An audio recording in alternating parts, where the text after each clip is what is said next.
Hello. Hello. Father Fangul! There's going to be a lot of that. So many fucking... Like a whole bit later on about all the Italian, specifically Sicilian slang in this that I didn't actually know what any of it meant, so I've looked it all up. Yeah, can I just ask one straight off the bat? Is there, before I forget, is there an offensive slur called a mook?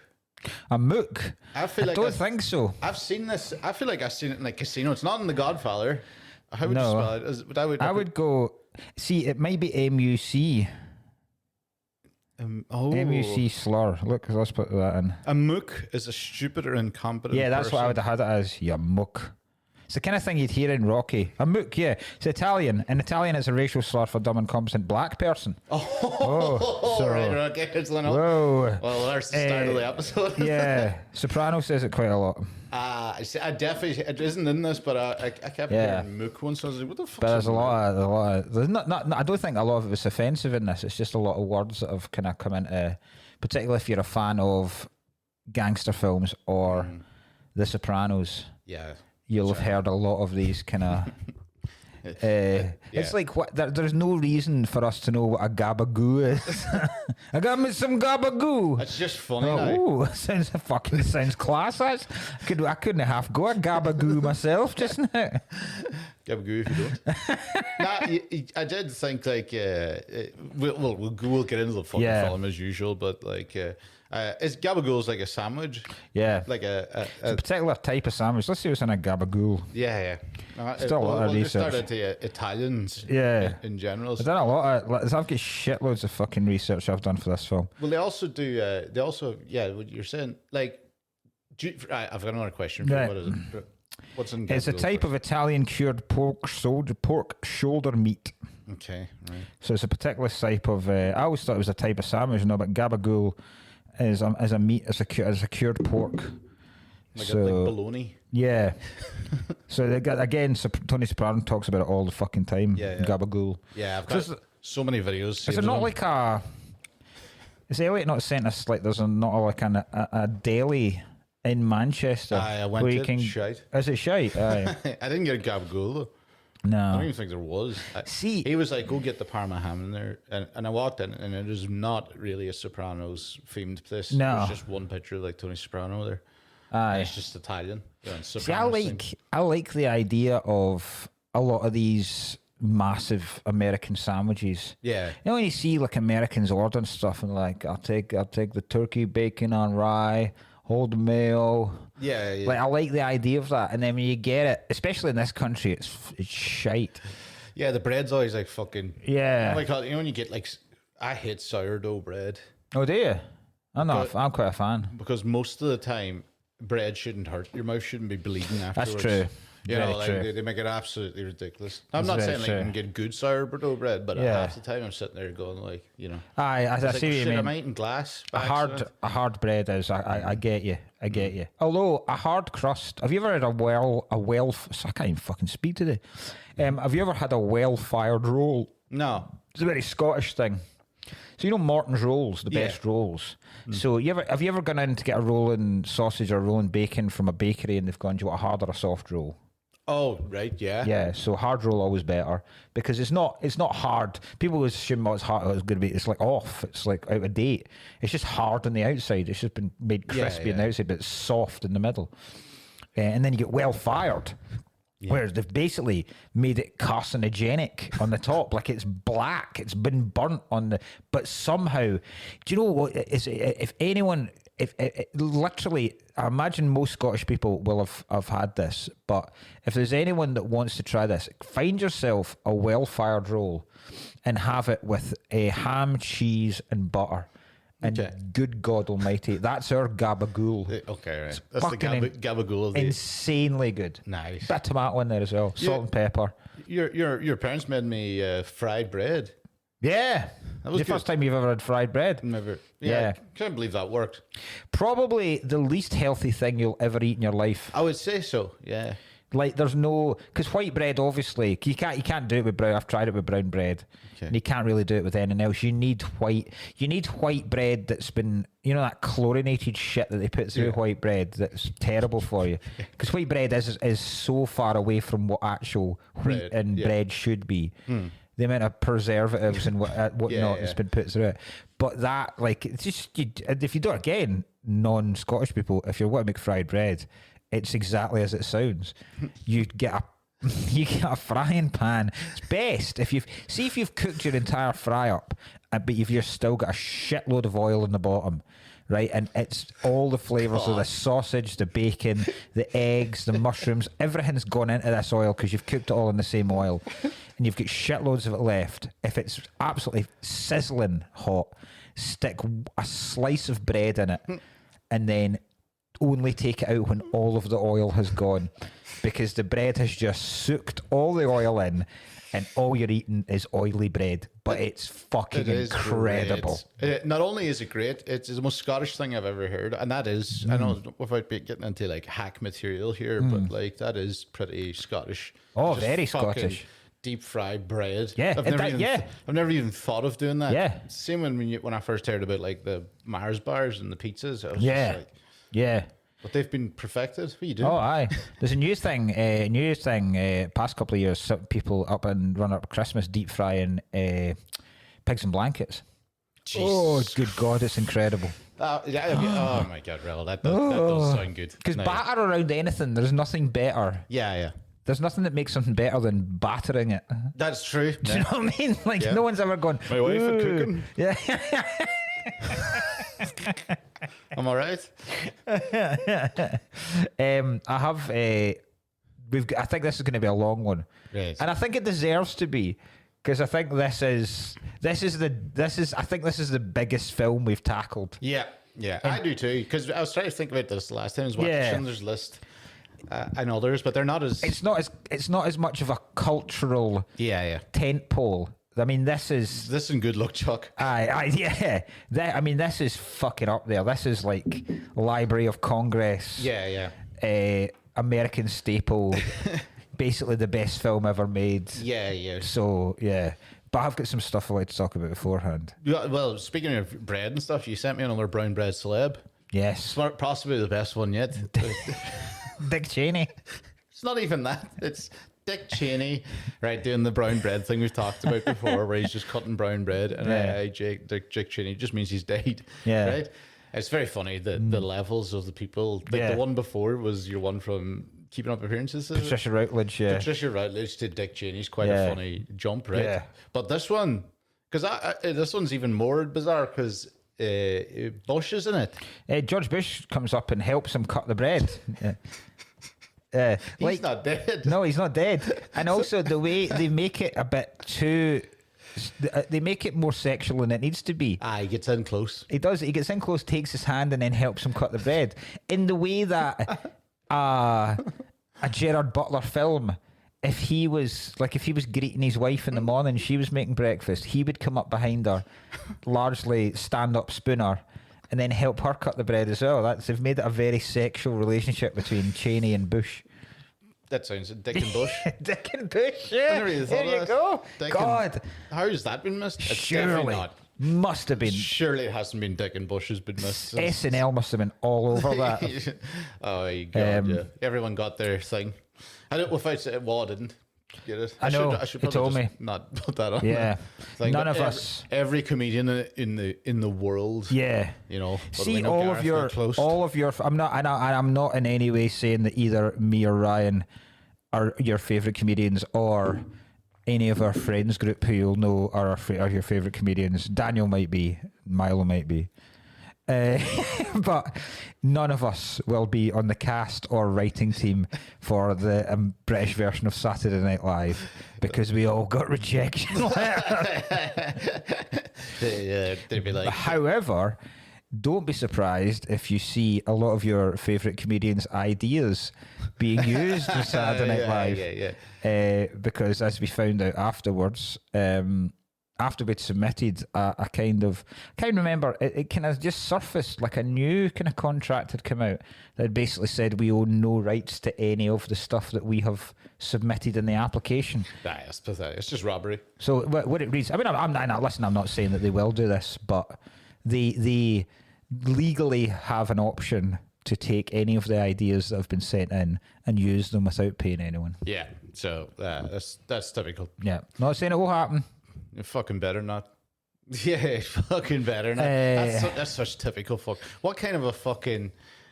That's kind of like going into a job, like getting a qualification. Is there like, we own your degree now, though? Yeah, it's like, imagine going for a job. Imagine you're a mechanic, right? So you've been a mechanic take most of our careers, 10 to 15 years, right? You're a mechanic. You're already employed to do mechanic work everywhere else. You're pretty good. You're trusted as a mechanic. A massive garage opens up, right? And it's basically the garage, the most famous garage in the world. All great mechanics go there. The garage there has a massive backlog of broken cars. They go, we want to see what you can do. We're not going to pay you, but fix that fucking car. And then at the end go, we're not going to proceed with your application, but thank you for fixing the car. Yeah. Because it turns out we no longer have anything to do. So. Fucking hell. Yeah. Eddie Pepitone has a good bit about it. Yeah. About people doing that. Like taking your thing. It's like, just sitting there. It just means it's just... He goes, what is it? He's in an audition. He goes, just have fun with it. You know, if any funny lines... Any funny lines come up, you do it just because we don't want to pay you. We want to use it. Yeah. It's... But yeah, I'm not saying it. But I liked a lot of people's suggestion. People we know that went, if you have submitted stuff, my idea would be to film it now and stick it on YouTube on the off chance that they do use it and it goes up. And you go, that's not really an option because unfortunately I don't have at my disposal a cast of 12 nor the camera crew, nor the time to actually film this sketch that bit in. And also, I mean, the thing is, because my sketches, I like... They're really bad unless they're done well. I'm going to try and film some of the sketches, two of the sketches that I did, because I've never written sketches before, and I thought I'd hate it, and I thought I'd be shite at it, and I quite enjoyed it. I don't know if I was any good at it, but I quite enjoyed it. Yeah. But I was mostly applying for the topical writing on it for like the Weekend Update and stuff like that. Okay. And I have got no fear about any of them being used because they were topical jokes at the time, so they wouldn't make any sense. Good. So as far as I know, I'm in the clear here. Yeah. Use them all you fucking want because they won't make any sense. Great. Yeah. I'm trying to think. I couldn't even think of something. Yeah. Well, a couple of my jokes were about them trying to find the new pope. Go for it. Go for it. Honestly, SNL, right? Do hundreds of topical stuff about finding a new pope when the pope hasn't died. Go for it. Piece of shit. I don't know why I'm shouting at pieces of shit. They haven't done anything yet. But I presume. But I fucking presume. Have you seen the Christmas adverts? Oh, the AI'd one of them.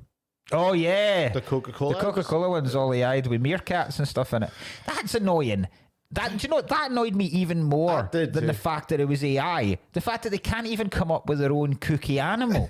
Another meerkat. The meerkat's been taken. Jesus. Red pandas. Yeah, exactly. Fucking sloth. Put a sloth. I love sloths. Everything, yeah. There's hundreds there's hundreds of wee cute... What do you call the wee ones that spring up? Gophers. Not a gopher. That's basically just a fucking... What do you call the little rat fuckers? Are you meaning the bash, the game where you... Yeah, that's like a mole. Whack-a-mole. No, I mean like pops up into the air. Like the little hands, they go... God, they have like long, little spindly tail. Big eyes, like... Oh, and they're like a monkey? Kind of like a tiny monkey that goes... Oh, yeah. I don't actually think they are a monkey, but they do look like them. But they don't need. So I went into the thing. Like, that was an animal. That was annoying because I like the Coca-Cola one. I like the truck. The truck's great. Yeah, I think it's very Christmassy. The truck. It's basic as fuck, but I do agree when I see it. I go, hey, it's a big fucking lit up Coca-Cola truck. Yeah, do some damage at a Christmas market. Exactly, the class. Hijacked the Coca-Cola truck. The other two big ones, I've not seen it. The only other two I've seen is well-known anti-Semite Dawn French, and her advert. Have you seen her advert? Her advert is basically she's in a traffic jam, and then an M&S truck breaks down, and she a load of the food's sitting in the back of it, and it looks like, oh, you're like, all right, so what's going to happen is everyone's going to get out of their car and they're going to have a wee Christmas party in the back of the M&S truck because there's all the party food. And what actually happens is she loads a load of Jewish people in them and guns them down. I couldn't believe it. I was like, I mean, technically they don't celebrate Christmas, so it does make sense, but it was like, geez, I can't believe M&S have gone with this year. John Lewis, is that the new John Lewis? The John Lewis one's, no, the John Lewis one's... Has it been out? The John Lewis one's out, yeah. It's massive departure for John Lewis this year. Right, why? So, do you want me to tell you? I don't want to spoil it for you. I couldn't give a shit. Right. I just loved the one they killed the old man in the moon. That was my favourite. Yeah, that was always... What I liked about the John Lewis advert was I always quite liked him. I always liked the fact that somebody was doing a cover version of a song. Do you know what I mean? Like, Okay, there was always someone you wouldn't have expect doing... Lily Allen did like the Keane song, right? Yeah. I'm going to talk about Lily Allen in a minute as well. But this year, the advert is now it's drawn a load of it's got into the war on woke, right? Because shut up. There's people taking it as a badge of honor because it's a purely white family in it. Right, so they're like finally, there's people actually saying, I tell you where I'll be doing my shopping this year, John Lewis, right? Because they've not bowed down to the all-inclusive nature of they've not put a random black family in it or anything like that. Correct. So it's just a white family, right? It's a white, ordinary as fuck, good Christian, nice beliefs, living the way Britain should be lived, right? Putting a flag up every morning on a lamppost, painting a roundabout, right? Yeah, okay. Burning down a migrant hotel, right? That's what Christmas is all about. And the advert, I kind of like. Apparently, it's based on a film. I've seen a couple of people say it's a rip-off film called After Sun with Mescal in it. I haven't seen After Sun. Yeah. Because I knew that was a Scottish film. I didn't realise Mescal was doing a Scottish accent in that film. I watched the trailer. He's all right. It's a good Scottish accent. I don't think I'll ever watch the film. It's meant to be good. Oh no, it looks great. But I think I've now because I was like, because people were like going, oh, the John Lewis advert has ripped off After Sun. I was like, how? So then I read the synopsis for After Sun. I was like, well, I no longer need to watch After Sun. Look at lose that film and not fucking Saltburn. Sucking cum out of the bath. John Lewis. So the advert is the family are getting sorted out for Christmas. All the tree. I think it must be Christmas Day. The mum and the daughter are doing quite rightly what British women do is womanly things and tidying up the fucking kitchen. Right, it's about time John Lewis showed that again. Yeah. About time John Lewis got women back in the kitchen again. Good stuff. So John. they're doing what they're supposed to be doing, not enjoying their Christmas Day because there's fucking men to be cleaned up for. Right, get in there, you bitch. John Lewis. So, and then there's a sullenly looking teenage son sitting at the table, and he notices the dad rummaging about, and the dad finds a gift. Right, it's just to dad. Right, so the kid goes upstairs and he listens to his dad. So he's bought his dad a vinyl. So his dad puts it on. And it's a dance track. Now I can't remember exactly what that is. It's a bit too early for when I started going to clubs. Screwdriver and stuff. White man marches on. But wait a minute till I find it. Right. Well, I'm telling you this. I'll tell you about while you type that. Yeah. Remember my theory about John Lewis? I've been up in this. I have a conspiracy theory about John Lewis that I brought up in this podcast last Christmas. I don't believe that there's tills in John Lewis. My theory is, in House of Fraser, there is actually no tills. You can't really buy someone in there. Nice. If you want. You would walk around with a thing and you go, I actually will buy something, because nobody really buys shit out of there. No. So I feel like you'd be walking around with a toaster and they'd be like, there is no till in this place. And yeah. They would be like, put that back. Yes. Right, this is it. Yeah, right. It's Frankie Knuckles. Right, now it's a bit earlier than my raving days. right? So this is, you'll know it. Aye, I already know it. Right? See, he puts that on, and he's fucking like, yes, class. And then he starts fucking, like, starts proper getting the ecstasy itch and going, just, I can remember the days, right? Starts chewing, like, just as a kind of a reflex reaction to the music, just going, and then it cuts to him, obviously, with a flashback with him in a club, right? And he's proper, like, it's just the guy as he is now, like a 45-year-old dad, just fucking raving amongst all these young folk. And then he looks across and he sees his son in the back of the club. And then the son then gets younger to where he's like 10, and then he gets younger again to where he's like 3, runs towards him, he takes him in his arms, and then the kid turns to a baby, and it's him. He's still in the club, but he's rocking his son, right? And then the son comes down the stairs in the present again, sees the dad listen to this. The dad looks at him, they embrace, and then they start dancing together, right? So, and I think the tagline is, when you can't find the words, find the right gift. Express it in a gift or something like that. Grand. Right? So the idea is, this guy has given up his old life. He's given up the rave. He's given up the ching. He's given up the ching. He's given up the disco biscuits. He's given up the booger sugar, right? The shagging, the drinks, to raise this family, right? Yeah. And it's quite a nice sentiment. Yeah. But I don't understand why that's their Christmas message. Like, that advert could have been put out any fucking time in the year. I don't understand why that's the Christmas. Just because it's a gift? Is that it? But then, it could have been a birthday gift, or why? That could have been in any time John Lewis had. I definitely get you. Yes. Why is their Christmas message? Look at the class time your dad's given up to raise you. You selfish bastard. Now, listen, it's not a message that I disapprove of. I hope my family also see this and go, fuck's sake, he has sacrificed quite a lot, actually. And none of you have sacrificed anything, by the way. Exactly. That's what you should be telling me. Christ. All me. Yeah, exactly, should be. They're not. I don't think they're ever sitting there looking at their mum going, oh, I remember when she used to have fun. Yeah. Because there's a good chance she didn't. But...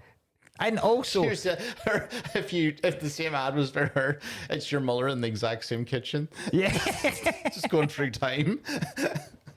Also, let's face it, women, when they have families, are more mature and more grown up about it, where they go, yes, that was the life I left behind, but I far prefer the life I have now. Yeah. There is no fucking dad that had a class time when he was in his in his late teens and early 20s that's going, do you know what? I much prefer this. I don't even miss my old life. Every single man in his 40s misses the shit out of his youth. Yeah. And would kill one of their children to have one night of it back. So let's cut the shite here, John Lewis. Right? It's a fake ad. It's very nice, very well directed, apparently completely plagiarised from After Sun, because there's an identical scene that is just Mescal and he's got a daughter instead, but it's absolutely identical. Okay. Right. So, but that's just a bizarre. Plus, you don't get the cover version, because it's just like, if it was if it was Lewis Capaldi doing Frankie Knuckles, and you go, all right. At least Capaldi does seem like the person. At least they've kept that up. Yeah. Keep the twitching though. Yeah. Live. Yeah. Fucking hell, that's very. I'll tell you another time. I might never tell you another time, but at some point, I'm sure I've told you my theory that I reckon there's fuck all wrong with Lewis Capaldi. Literally fuck all wrong. Just throw that out there.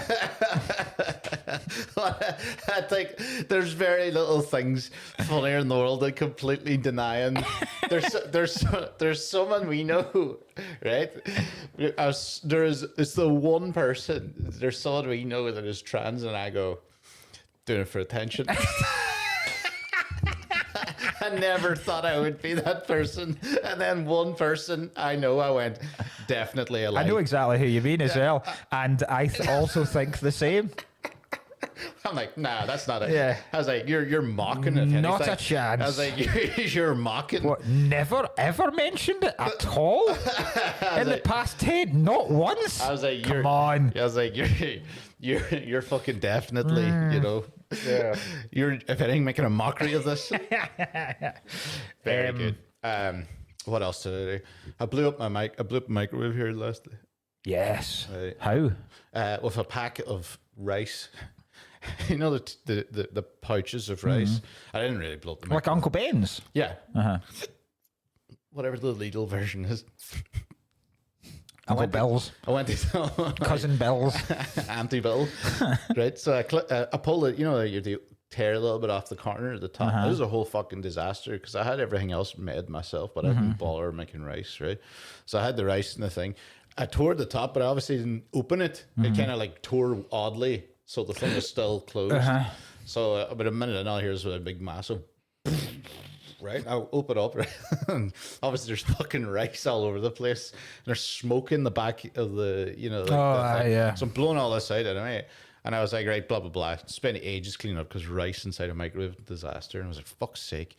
And then I had like still had a half the packet left, and I go, oh, well, I'll just have this, you know. Whatever, but I didn't realize it busted at the bottom, so I just cooked it for another minute and then went to lift it out, and the bottom was thing. So the rest of it, after cleaning it all up, the rest of it came out the bottom. Oh shit! And I was sitting there going, "Fucking!" I've never. Do you know what, the only reason why I was like James Woods in The Simpsons when he's trying to get the cheese off the inside of the microwave. yeah.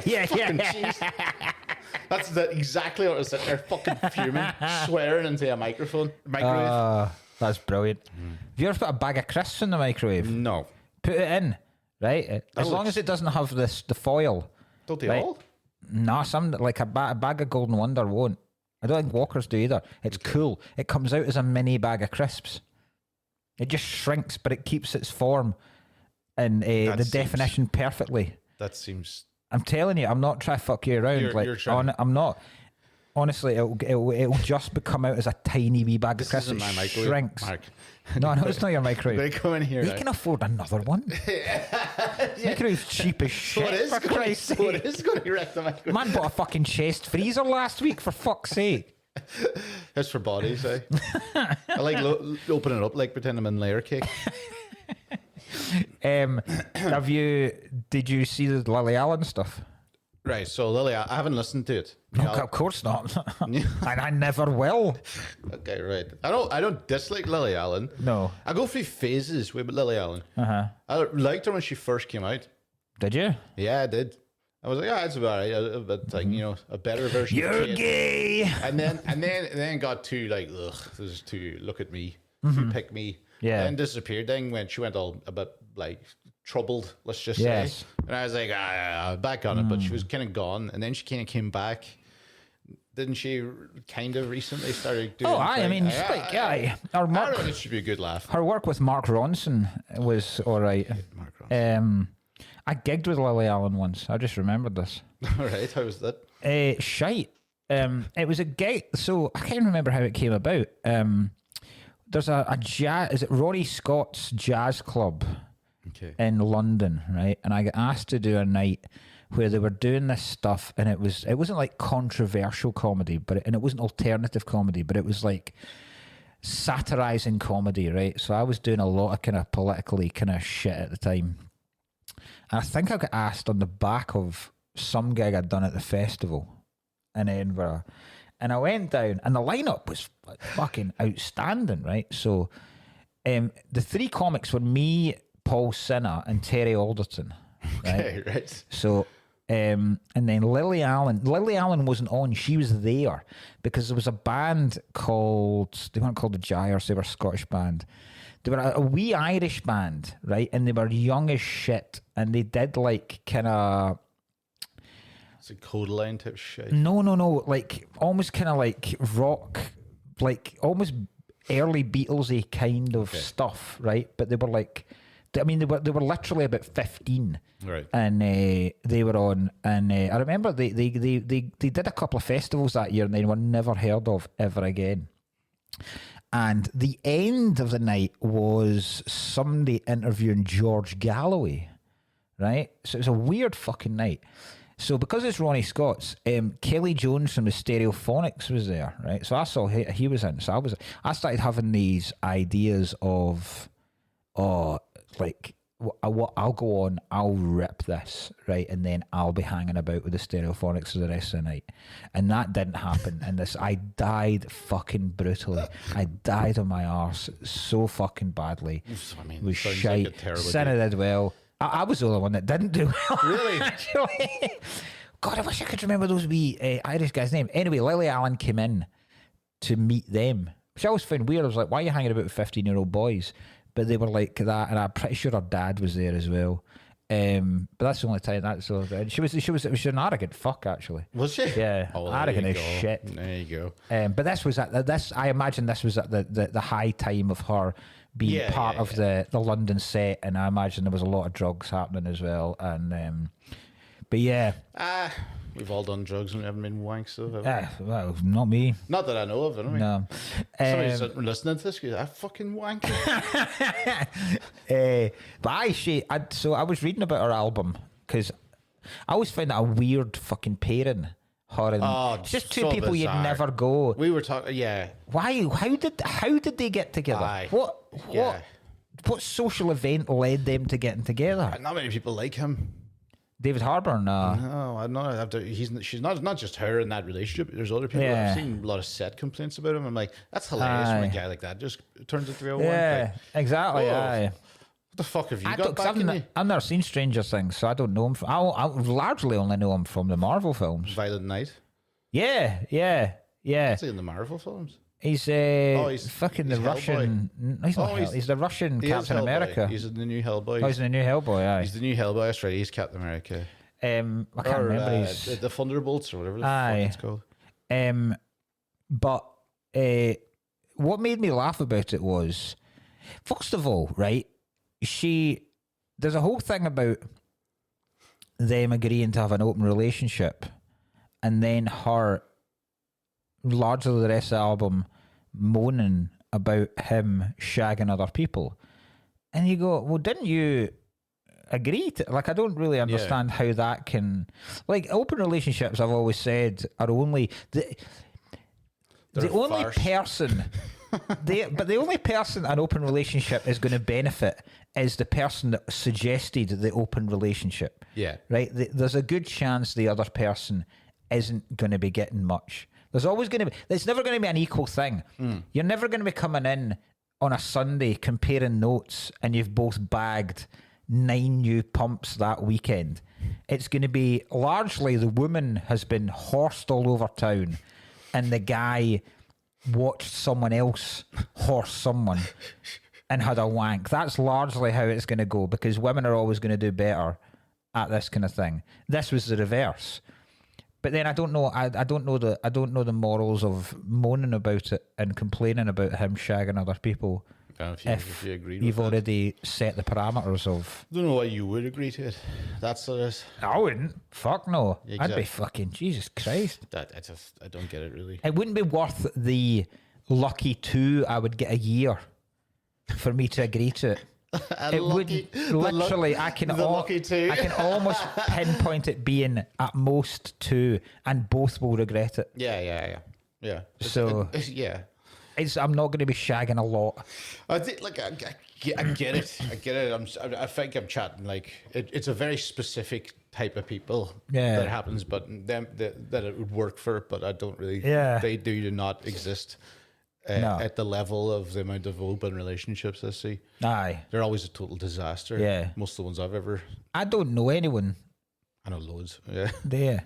I thought, well, I don't know anyone that's close to me. Anyone I have ever met that has said they're in an open relationship, I fucking despise anyway. And they're pieces of shit and attention seeking people that don't really belong in society. Like they are people that can't function in normal society. So they have, it's like pansexuals. Fuck off. What are you? Get a fucking grip of yourself. Honestly, don't make shit up to make yourself seem interesting. You can't just say get a grip of yourself. You can. What's pansexual? Just everyone? Pansexual's everyone. I'll fuck anything. Yeah. Right, grand. Good on you. Don't tell me. I don't give a shit. Oh, right. Okay. Right, So, no, but don't make it. You're chatting about making it your USP. Yes. Telling people I'm pansexual, by the way. Yeah. No, you're not. Yeah. You're probably not. You're an attention-seeking prick, and you have nothing about you. You're boring. You are lifeless. You're soulless. You have nothing to offer society. So you've made this thing up to give yourself some kind of hook that you can try and make friends with. Yeah. And I'm not buying it. No, I'm not buying what you're I'm selling. not buying this fucking you shit. fucking weirdo. Fuck off. Get out of this place immediately and don't ever come near me I again. love it. They're just like, I'll pump anything. I was like, yeah, sure, wouldn't we all? Exactly. saying I haven't pumped. You saying I've never stuck a pound of mince in a pint glass and shagged it. Oh, Jesus. Doesn't make you special. A pound of mince. God, that's a horrific. That's such a horrible fucking like. The key, Ryan, is to put a cracking egg into it as well, so you get some kind of lubrication. You just use oil. Cracking an egg. When people see you crack an egg, go, which came first? Me, ironically. The funniest thing I found out about it was there's a whole song where she writes about how she followed him one night and turned up to this apartment that he was hiring, right? And she suspected that he was having an affair in there, but he told her he was doing karate in there, right? So he had his own dojo, right? Yeah. And then she broke in and found hundreds of love letters from lovers that he had, and that left her gutted. I think for most women, and correct me if I'm wrong, I reckon for most women, to find out your husband has been shagging loads of women is a far better result than finding out he's been doing karate. I think that's a far more pathetic thing. If I found out my wife had been getting double teamed by fucking the All Blacks, right? Yeah. I would rather that than finding out she's in her 40s doing a martial art with a load of children. Because that's the most pathetic thing. That's great. Oh, and then butt plugs as well. Yeah. When you said you're getting your gi destroyed, I thought that one. Marked up the. I looked up butt plugs. I did because I was like, I don't actually know what butt plugs are for. Aye. I don't know what do you know why butt plugs were invented? Some mad doctor invented them as a cure for insanity. Great. Love that. Do you know the worst thing about butt plugs? What? Whenever you go abroad, you have to buy an adapter. Fuck off. I wrote that joke the other day. So chill. You know, before we get into fucking shite as well, I managed to get someone at a gig there in Glasgow. I was chatting to someone in the crowd who was from Castlefin, the town next to me. Mm-hmm. It's old guy from Castlefin, totally and utterly can't take the piss out of him. I found it so entertaining because he was just like, he was so from my nearby. I know exactly what he's like. Now, lad, alone, front row, right front like that, right? And I did that thing where I basically suggested I fucked his mother. Nice. Which is a funny thing to say to a really old person. Oh, very, yeah. Like, it's even funnier than an old person. And I didn't know where he was from until this, because he goes, Jesus Christ, boy. He had that accent. He goes, Jesus Christ, boy, be fucking well digging her up at this stage. And I went, where the fuck are you from? And he was like, Castlefin. And I was like, oh, I'm from Lifford. Is that why you came here? And he was like, nah. I was like, well, why would you say Castlefin? Yeah. You'd say Donegal. Because I'm the only person that would ever know where Castlefin is. Yeah. Like, nah, sir. You wouldn't be well. I go, what do you do for a living? Like, totally thing. I used to have a joke about it, right? Because I used to do a joke. Because I go, where are you from? What do you do? And he goes, sure, you know yourself, sir. I was like, hey, because I used to have a joke. The fact he's calling you sir. It's always sir. You know yourself, sir. And I was sitting there going, what the fuck do I do? Like, you can't, he's having a great time, and you wouldn't even take the piss. Like, it's just like, I just realized, like, God, if I was to, like, if I got my granddad in a fucking gig, it would be totally like it's bulletproof. There's nothing you can really go for. Sure, you'd be fucking well getting her out of the grave like that. Sure, died in the 70s. And I was like, what are you meant to do? What am I meant to do here? I think it takes actually the wind out of you. Yeah, absolutely. The final boss of audience members. Well, you know, Can't break down this man's sure, defences. you know, I'm doing a bit of that, bit of tiling, bit of grouting over the years, you know, and then sure, The Irish, man. sure, here we are. I'm like, what do you mean, sure, here we are? Sure, here we are. Sure, here we are. Oh, God. What are you in Glasgow? You know yourself, sir. Bit of wandering. A bit of wandering. Loved it. I've just taken the wee cap off. The Proper 90s now. Look at that. Fuck you, Greta. Do you know, I'm not even going to put this back on it. I'm gonna specifically throw this away. Like you're specifically going to a pet shop and ram it into a turtle's throat. Any turtles? Fucking turn your eye, you cunt. Yeah. Yeah. Don't even have to swim in the sea to get offended by my climate change denial. That's so funny getting a fish, throwing like, you know, like going into your fish pond and trying to make it realistic by chucking like the things that hold cans of beer together. Ring holders. Just throwing ring holders randomly in it. Just trying to make it feel like home. What are you doing? Just emptying the oil from a diesel car every 6 months into it, just so they know what it's like. You're just so funny. Your old goldfish are washing up on the edge of your pond. Right, two very quick things. One is an appeal. Now it's almost a fruitless appeal because I kind of already know the answer because I've already asked a technical person. Yesterday, right, I was trying to make a video for the tour promotion, right? So I thought I'll use the camera that we're using just now, right? So I was like, that looks good. It looks much better than my phone because my phone's in its last legs, and the sound of my phone doesn't sound that great. So I was like, right, I'll set this up. So I put in. So obviously with this thing, it's an external mic, right? So I've got that plugged in, and I've got it plugged in. So there's a at the top at the bit in the microphone. There's a grey connector bit, and then on this camera where you connect the microphone is a red thing.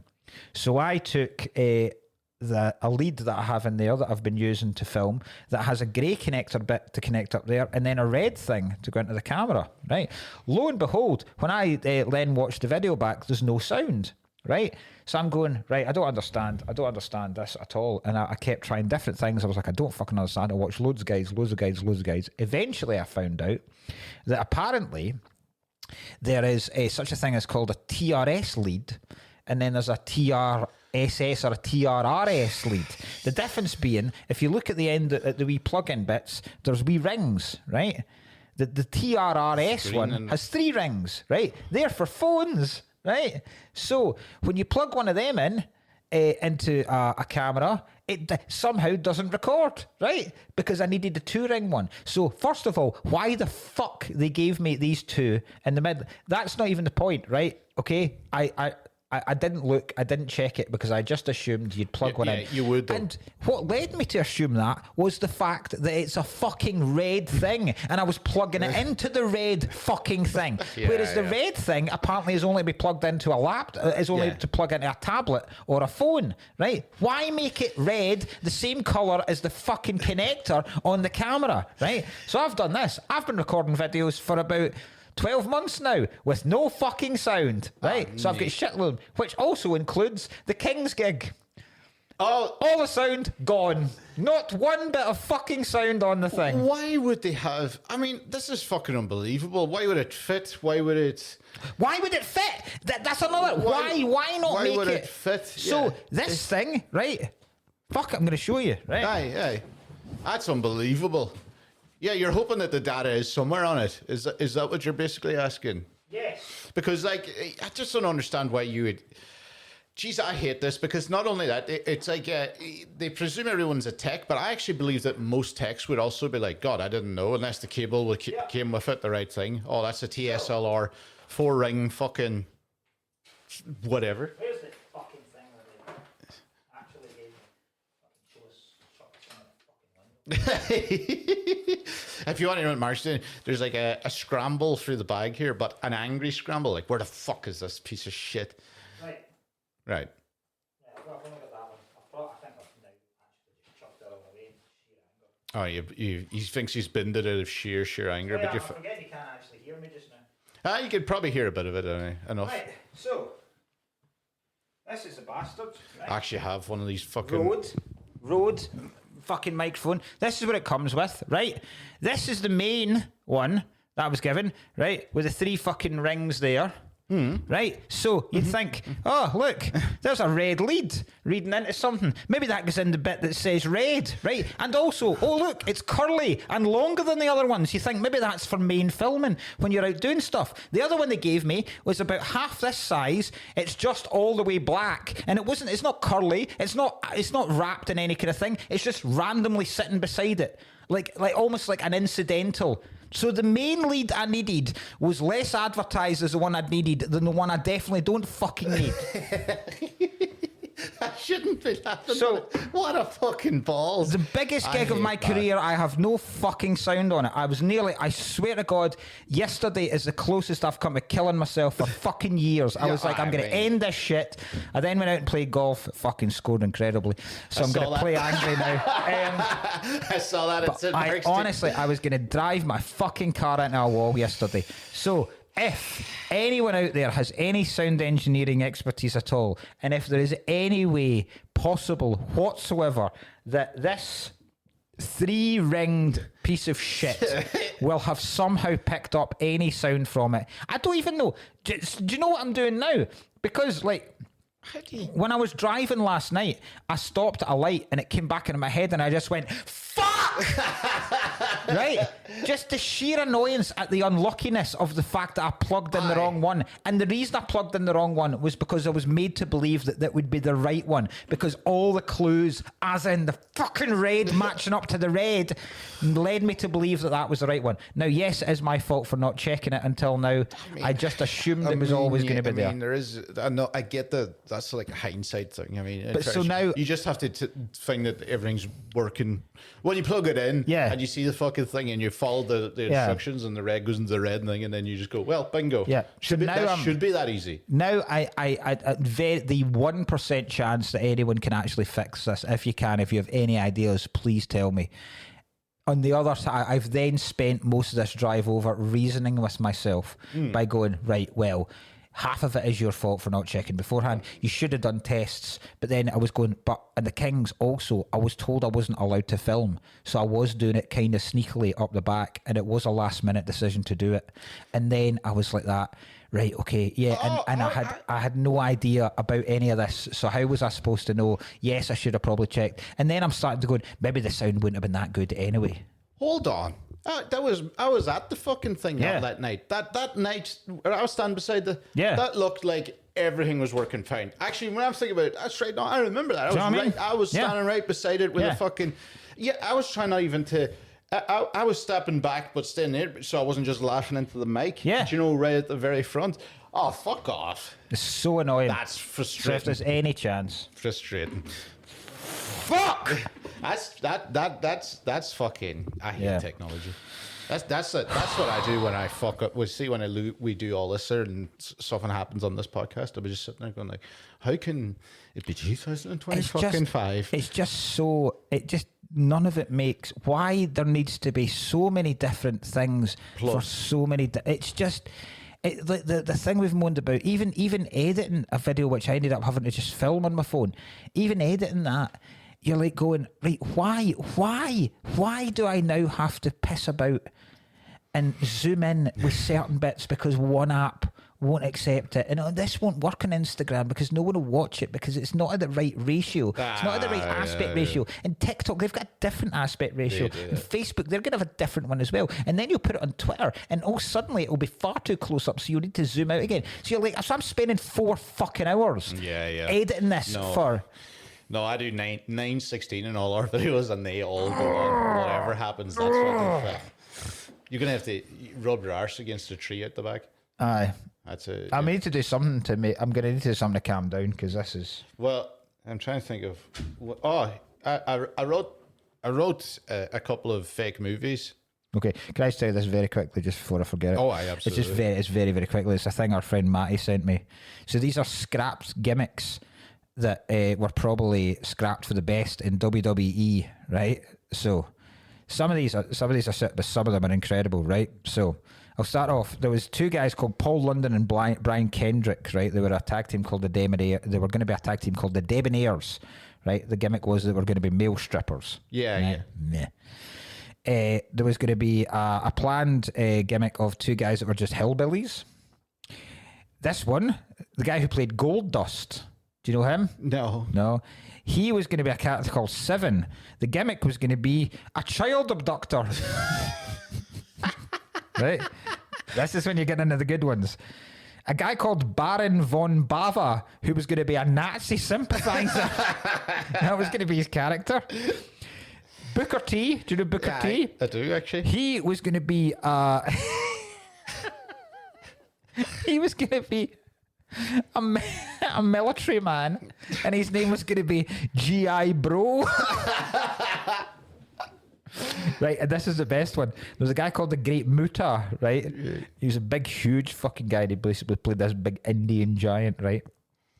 His initial thing that was just called racist gimmick, he was going to be called the Gook. Oh, God. The Gook. God almighty. So funny. Do you know, fuck it, that's unbelievable. I will have to pause just for a second, a phone call in a second, but before we get into The Godfather, I wrote a couple of these things what I found would be, which I think are movies that I've made up that sound like they really happened. I think this is fun. This is what I enjoy doing. You know, like, I've written here, like, Rip Torn starring in Highway in Vegas.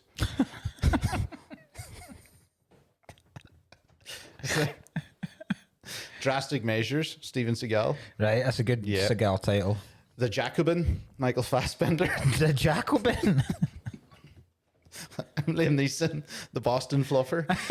Man, I kept going on The Boston Fluffer. I'm going to make up more of these. I was bored before. I was making a cup of tea. The Jacobin. Right, do you need to pause? I do. You do? Yeah. Right. You can calm down, and I have to cancel a podcast that I'm meant to be at right now. Yes. Incredible. We're back for The Godfather in a second. Right, we're back in The Godfather second. Back in. Okay. We are back after Ryan's panic there. Hopefully this is... Will you get a chance to edit that bit out? Aye. Good. There's a new brown bread celeb dropped. Fuck off. 4 hours ago. Do you know Cheikhy Cairo? He played Julien Baptiste in the film called The Missing. No. And he's in GoldenEye and La Femme Nikita. Face, probably. There he is. I do know his face. Died, yeah. He's away. Yeah, that his looks a very much of a greyer. Yes, backdrop. He's in a colder, almost a Fortress of Solitude. He's in. Mm-hmm. Yeah. Okay. Right. Well, The Godfather. We better go into The Godfather. The greatest film ever made. Up there. Up there. Not for me. Huh? Not for me. Yeah, it's not my. I don't think it's in my top 5. I don't think it's perfect. Yeah, I think it's in my top 5, but I'd feel stupid saying much wrong about it. It is incredible. It is. I honestly, do you know what I noticed about this watch? Now I have seen this watch 6-7 times, and the last time I watched it, I remember because Kai Humphries hadn't seen it, so I forced him to watch it with me one night, and that was about 4 years ago, maybe. And do you know what I realised? Like, because I used to always think it was quite slow moving in a good way. I didn't find it slow moving. Not at all. Not at all. Do you know, like, I just, whatever it was, maybe it was just when I was younger, I thought it was slow moving. Right? No. And then I was just watching it this time, and by the time I was like, it fucking flew for me. And I thought it was quick. Shit happening at all times. And I'm like, God, this was way more faster. Maybe now I am one of these pricks, and I have going to retest this theory. I am one of the pricks who used to think the second was better. Now I'm wondering, is that the same now? Because I thought that, like, I give that 5 stars right off the bat. Like, not showing.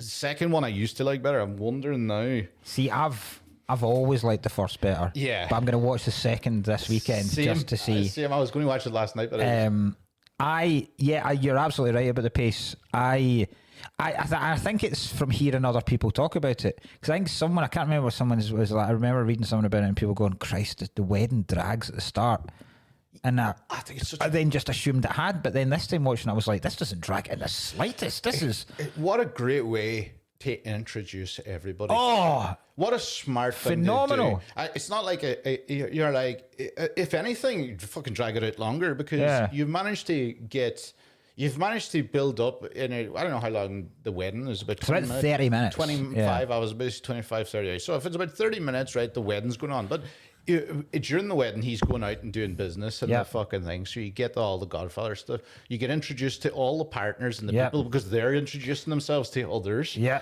Fuck me. Like, it's half an hour to set up the entire film. Like, everybody. Michael's not this. He's the army guy. He's, the fucking, like... aye. Brilliant. It's insanely good. I could do without the Sicily scenes. Yeah, sure. That's why it would never be perfect for me. Yeah, it's fine. Yeah, it's not that I couldn't do without them because it's very important. I could do with it. There's a lot of walking about in Sicily. I do. And now I get you couldn't just immediately go, all right, he's seen this girl, all right, now he's married to her. Now I get that there needs to be a lot of walking around with guys with guns and shepherds. Yeah. But it is. And it also, I've always found, and I find this with 2 as well, I'm not a huge fan of the De Niro bits in 2. That's my fucking favourite. See, I much prefer... It was very much exactly like Once Upon a Time in America. Which one came first? 2 or Once Upon a Time? Well, Once Upon a Time in America. This came before Once Upon a Time, definitely, because... Yes, but I'm wondering if 2... Don't know. Because Once Upon a Time in America is one of my favourite films. Because Sergio Leone got offered this. Wow. And turned it down, and then regretted it massively. And that's largely why he went on to make Once Upon a Time in America. Love Once Upon a Time. But yeah, it just takes me out of... I get that. It takes me out of what the shit that's going on back in New York. And I'm like, I'd rather just stay with them. Build it. And find out. I don't really give a fuck what Michael's up to. This is now. Like what I was chatting about when we were discussing Apocalypse Now recently, when they land in the French colony. And I'm like, we don't need this. This takes it out. You're just out of it. Right, you're building it. You're just taking it out of it. Aye. You don't need any of this crap. Aye. So I remember being... This is one of the films... Because it's been interesting over Halloween... And it's really interesting to watch my wee boy ask me about films. Yeah. Because he clearly, through pop culture and just through certain things, and there are certain titles of things that just, like and I was as well obsessed with asking about horror films, because knowing he can't watch them, but obsessed with being known everything about it. So the amount of questions he asked me about The Exorcist was huge. And because it is one of those titles where you go, The Exorcist, what the hell's that about? That must be fucking... And he was like that with The Godfather as well. He was like, what's The Godfather about? He was like about mafia. And I was like, yeah. And I remember being like that. I remember being on Boxing Day years ago. We used to go like for a big family meal up to my gran's on Boxing Day. We'd go out to a hotel. And at that point, that was like one of the only times I'd have a meal in a hotel. So it was like a big fucking deal. And I remember listening to my dad and my uncles and my granddad talking because The Godfather was on TV that Christmas. And I remember them telling me wee tidbits about it. And I remember finding out about the horse and just being obsessed with... I need to see this fucking film. Like, they cut a horse's head off and put it in a guy's bed. I need to see this. Very funny. And then when you see it, you're just like, well, this has lived up to every single expectation. Yeah, the horse's head, but I also, like yourself, heard about the horse's head before I saw it. The best thing about the horse's head thing is, and I think it's such a fucking great, everything's the little details, is the bed sheets are fucking like silk. Yeah. So it's even worse. Like a silky bedsheet covered in blood, you would be like all over the place, but like stuck to you. Because the blood's shiny as well. You would be like fucking all over the place. You'd be like, horrific. I mean, how'd they slip a horse's head? Imagine if he woke up. I know. And he dug around for 2 hours like a horse's head. I know. Shove it in the butt. It's just a bad dream. Playing white noise on their phones. I reckon the best way to do this, because it's such a vast kind of epic film, is just go through it. Like, because it is almost like, it's not even scene by scene, because each massive moment takes about 20 minutes anyway. So I'm gonna before I start then from a couple of things. The only two things that they say that aren't related to the plot is basically, number one, do you think Italians love being called wops? No, I don't imagine they do. Well, right. So I was wondering, is it one of them ones like, you know, that you would get called, you know, like that movie producer chats about the Irish lad, chats to Tom Hagen. He's like German Irish. He goes, listen here. Yeah, all right. Well, but I as an Irish person, like Mick, being called a Mick's quite funny. Yeah. I don't get it, but I'm like, and that's supposed to be. I mean, it's a little bit less. Yeah. But a white on white crime, really. Yeah. But, so it's obviously it's less of a thing, but like, you know, I like being called a Mick. Paddy would kind of make me annoyed. I'd be like, fuck off. Aye. I have that just quote that I had that because it's utterly sublime. Sid sent me it. He was like, so please tell me it's on this.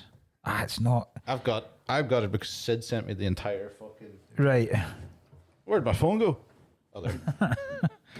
Wait, I've been messing around with too much stuff. Yeah. If he answers his phone, what? Granger's getting the call up. All right, sorry. That's another thing. I'll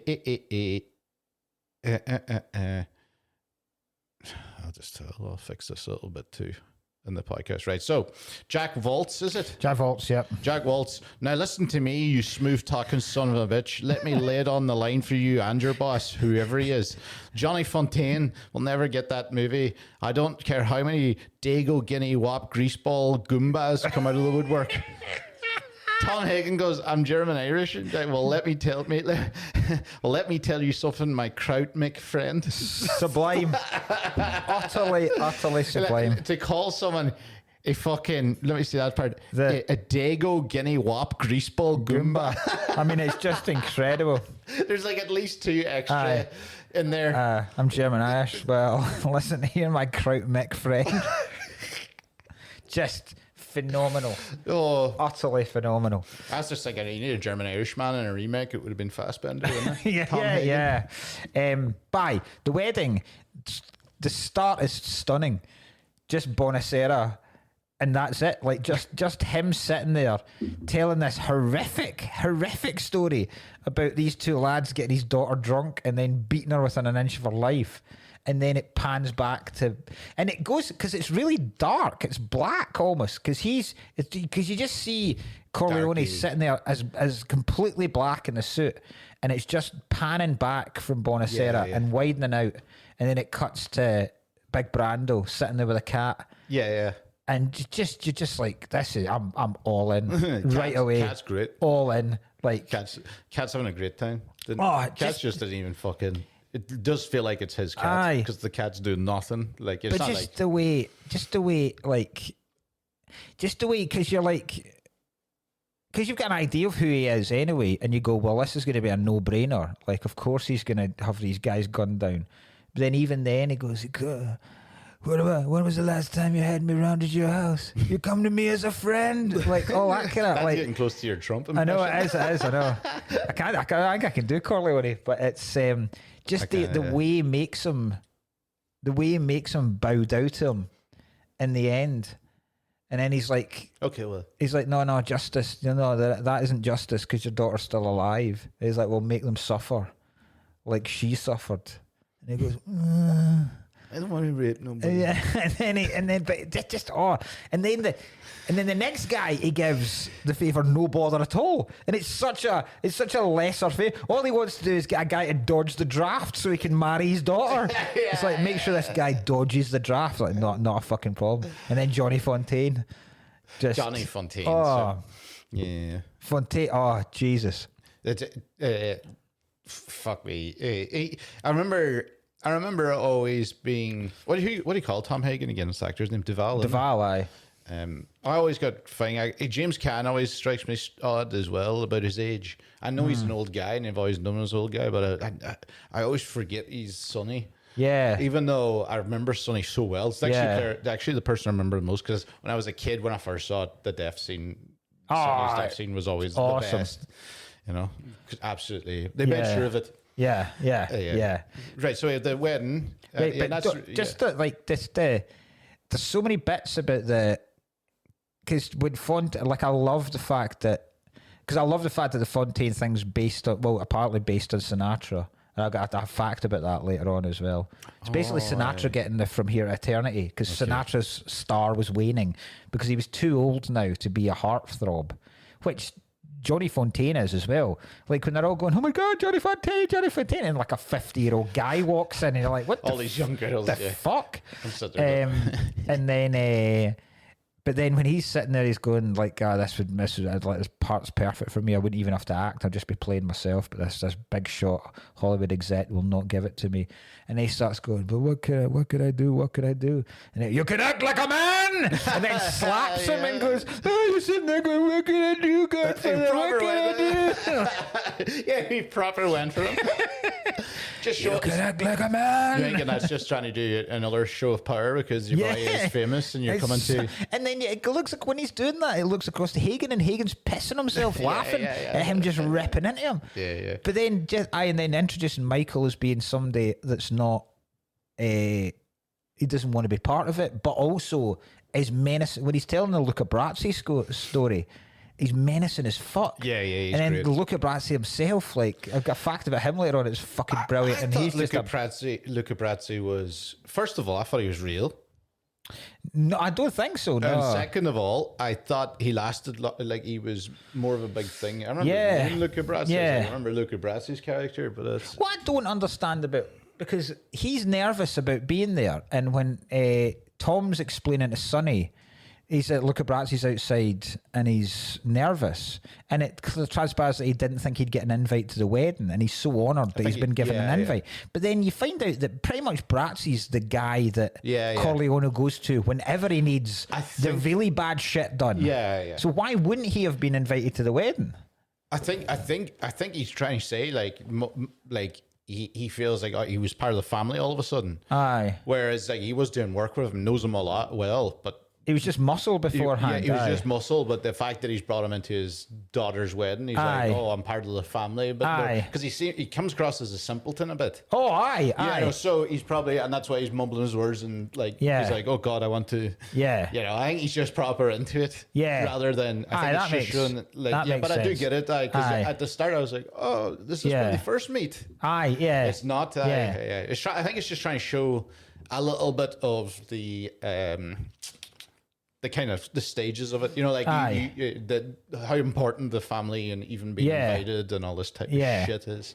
But it's just like you say, finding out exactly who Hagen is. The consigliere, just a cool word, and then Sonny's obviously the hothead, and then what always bothered me, like, see Sonny when he leaves the wedding to go and shag the bridesmaid up against the toilet, right? What always bothered me is, first of all, it bothers me because his wife's far hotter than the bridesmaid he picks. Yeah. Like, I looked at it, because I remember thinking that when I was younger and I watched it. And then I looked at it this time and I went through all of the bridesmaids and went, she's the last one I would have picked, right? And I forgot, I initially thought, oh, it's just a thing he's done because he's been drunk at the wedding. And it's not. He's conducting a long-term affair with this, because that's the same girl, isn't it? It's the same woman that when they pick him up, and it always kind of that always rankled me, the fact that I don't know why he'd pick her over the wife. It always rankled me with the fact that everything that Corleone was said about being family and stuff like that always rankled me, that he'd quite happily accept, unless Corleone probably doesn't know what's going on. Hagen definitely does, because he hears him and he has a wee smirk to himself. And that was when I was like, right, because you always thought Hagen was like the reasonable one of the whole thing. But then it's just levels of evil. It's just levels of being a piece of... Like, everyone's a piece of shit. It's just the level. But even Kay, by the end, is kind of accepting of a life they're in. So nobody's completely innocent in this film. It's just what level of a piece of shit you are. Because Corleone himself, you go, right, well, obviously he does... He is respected, and he does treat family well, and he does treat the people that work for him well. And then you find out about, like, the fucking Luca Brasi putting the gun to the band leader's head, and you go, oh, this guy's a fucking menacing bastard as well. Then there was, I always remember Sonny's wife noticing him disappearing with, I presume, one of her best pals. And she gives that kind of knowing look of, oh, here he goes again. And I was go, why the fuck was she accepting that, right? Yeah. And so I did some research on it, right? So it's in the book. So I basically typed in... I've read the book. I've read the book. I've never read the book. Yeah, it's all right. So I typed into Reddit, why did Sonny's wife accept him cheating, right? So it came up, did Santino's wife know he was cheating on her, and why was she fine with that, right? So there's and apparently it happens in the book. Apparently in the book, there are about 5 references, and quite explicit and detailed references that Mario Puzo wrote about how massive a cock Sonny Corleone has. Right? Like, apparently it's a fucking... Like, he describes it in detail in the book that it's fucking huge, right? And there is a bit at the wedding where the wife is sitting with other women and keeps going like that and keeps putting her hands different distances as if to go, no, it's not that size. And then when it gets erect, it's that fucking size, right? So, so I looked up, right? And there's various theories about why she accepts this cheating. There's one theory where her look of her going, oh, there he goes again, is her concern for this woman because she knows that she's going to be one that's getting pounded with a horse cock, right? And then there's the other one that the cock's just too good that she can't leave him because it's just too massive that she can't give up that good stuff. Either way, those are not good. Yeah. That's fucking amazing. Horsecock Sonny. Yeah, just... That's why he really cut off the head of that other horse. She definitely knew he was cheating. The look she gives him at the wedding when he's going to the bathroom to have sex with Lucy is very telling. But moreover, I recall in the book, his wife thought his wife would light a candle at church to pray for his mistresses because he had such a... So, would light a candle, quote from the book, light a candle at church to pray for his mistresses because he had such a, quote, heaving penis. Heaving? Also... When she's sitting at the table with other women at the wedding and demonstrating some lengths with her hands, she's actually making jokes about Sonny's very large genitals. It's mentioned in the novel, Sonny had a really huge dong. Mario Puzo was obsessed with it and has about 4 detailed mentions of it in the novel. He's living out a fantasy through Sonny. That's incredible. So funny. So, yeah. So Sonny got it. That's why it took so many balls to kill him. He wasn't bleeding out. He was just shitting in an empty shell. Shot him in the cock and he just absolutely explodes. So then after that, I love the fact that it just cuts from that where he says, so he's handed out, so he's like, who will I give this job to? Who will I give this job to? And then it just cuts to fucking Tom going to LA. No, and it just completely changes. The wee it does the plane landing. Like, it's so, I love the music and all of that. I did, yeah, there was some great ones. Do you know, like, that's right, it was a real, I'm thinking about when the plane's landing. Such a tone shift. It is a tone shift. Almost becomes a sitcom. And what was he going for? That was for the She's going to meet Jack Waltz. Oh, that's right. That's right. It's him wondering about the movie lot. Middle of the wedding, he's like, I need you to go tonight. I would have been like, and he got to go tonight. He like Corleone wants, because it's like early on, it's that when Tom gets, Waltz says he's not going to be in it. And he says, can your man take me to the airport? Mr. Corleone's a man who insists on hearing bad news very quickly. Yeah. So it's obviously Corleone's like, I want this shit done now. You're going tonight. And then and then you get the approach from him and just him, I don't get that, the fucking Goomba story. And then he's like, check him out. And then the next he invites him to his house. And then everyone's, why don't you tell me who you work for, Tom? Jesus. Yeah. And then you think everything's fine. And then Waltz just explodes again on him. He does. About the story about the showgirl, about the girl that they were grooming. She was the greatest piece of ass I've ever had. And Johnny fucking wrecked it. Yeah. Johnny Fontaine will never get that movie. He made me look ridiculous, and I'm not a man who can be made to look ridiculous. Can you imagine if the movie was like, imagine if the movie was Seabiscuit and that horse was the other lead? They're like, Tom, that's the whole film gone now. We needed that horse. Do you remember what the horse is called? No. Khartoum. Oh. Khartoum. Khartoum, like the capital of Sudan, isn't it? Possibly. Yeah. Well done. Khartoum. I'm not even going to race him. I'm going to put him out to stud. Oh, God, yeah. What that means just go shagging, isn't it? Aye. Shy for Khartoum. Khartoum, capital Sudan. Well Yes. done. Proper shite for the horse. Is it? Well, of Sounds course. No, shite that he's been kind of guaranteed a life of shagging from then on, and then loses his head that very night. Jesus Christ, man! The horse like, I had nothing to do with this. Like, I had fuck all to do with this. Aye. If it was up to me, Johnny Fontaine would get every part, right? I'd be in the film with him. Jesus Christ, man! Yeah, cut his head off. I'm like, yeah. Cut one of the others. I'm literally getting sent to a field of fillies tomorrow. For fuck's sake, what are you doing, boys? Fuck's sake. Just seeing the guys come in with a knife and going, that better be for some fucking cheese. Yeah, I'd love to, like, actually, it wouldn't be worse than The Godfather 3, but if I made, like, a Godfather 4 and it's just the life of that horse until that moment. Life of Khartoum, aye. People would be so mad. Not a single gangster in it. Just Khartoum all week, working out. Yeah. Ready for his... Shaving. Yeah. Getting ready for his big shagging. getting shown horses that are in the paddock he's getting sent to. Oh, Jesus. Jesus Christ, there's ones that aren't just my colour brown. seeing Waltz come in and going, Jack Waltz going, I wonder who Jack's new friend is.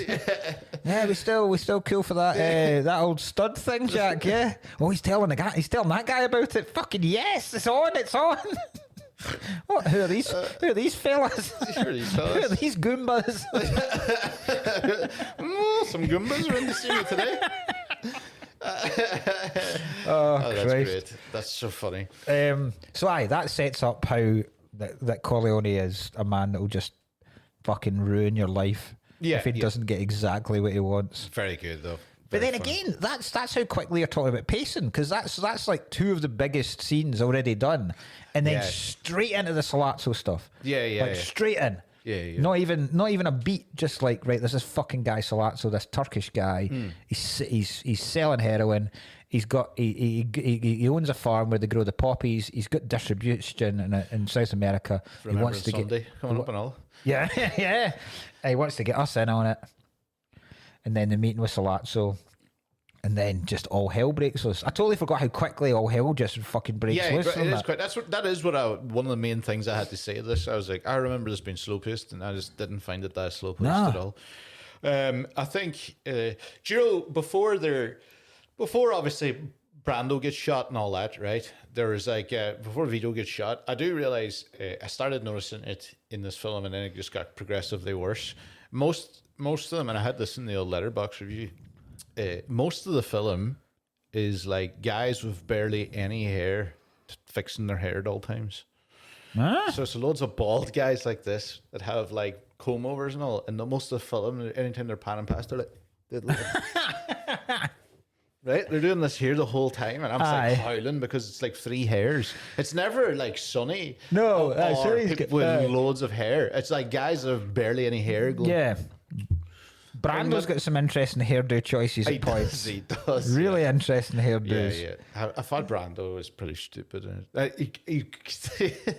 Your face changed. I know. I think he's he's like brilliant in it. Aye. But also, every time I watch it, I'm kind of like, I think most of the others were better than him, though. Oh, I don't. Do you know? Like, I was going to ask you this, like in terms of, so the four of them are all nominated at the Oscars for this. Oh, wow. So he's the last Brando wins. Yeah, he's the last that deserves Brando wins for Best Actor, and then Duvall, Cannes, and Pacino are all nominated for Best Supporting. None of them win. All right. Well, right. Yeah, I think Pacino was the best, to be honest. I think Cannes. And then Cannes. I would definitely have Cannes then. And then Duvall. And then Then Brando, then Fredo. Yeah, Fredo gets one big moment in this film. Yeah. It's the second film is Fredo's film. Yeah. He's good playing a waste of time. Aye, I loved it. I loved with Fredo because you can't really talk Fredo much in this film. The only scene is that scene where you don't talk to a man like Mo Green. You don't come to Vegas and talk to a man like Mo Green. And the fact that he turns up and he's just got hundreds of prostitutes there. Yeah. And then Michael's like, get them out of here. And he's like, scram. Like, as if he's releasing rats back into the wild. He kind of blames the other guy too. He goes, "Why do you think this would be a good idea?" Clearly his idea. But number 2 is the stuff with Fredo. But I love the fact that even Vito knows how useless fucking Fredo is. Yeah. It's like Arrested Development. Yeah. He's Job. Yeah. When Michael and Vito have the sit down in the garden at the end where they're deciding what they're going to do about Barzini and stuff. And it's like, I never wanted this for you. It's like, Sonny, I always knew we'd have to go through this. And then he just goes, Fredo... It's a useless piece of shit. Because they're also... Who's the oldest? It's not Fredo. So Michael's the youngest. Yeah. I would have thought Sonny would be the oldest. Yeah, that makes sense, yeah. Do you know what it is? It's because they keep like... Fredo's the middle. Yeah, because there's a big massive thing made about a middle child in the second one. Okay, right, So Sonny's the oldest, then it's Fredo, then it's Michael. Yeah, because there's a pile of shit about... Do you know why? Because it just skips Fredo, basically. Yeah. Isn't it even though he's saying, like, Sonny gets killed? Yeah. It goes straight to Michael, because they're obviously this isn't going to happen. Yeah. It's very funny, though. Michael just completely changes into it. Even though he's always had the darkness, like you said, when he was chatting down stories. It's very funny when he was chatting to, like, Fredo, being like, don't ever argue against the family again. And you're like, you fucking wanker, you weren't even in the family. But I would have been like, you can fucking suck my balls. It's fascinating watching... Army man. Yeah, exactly, yeah.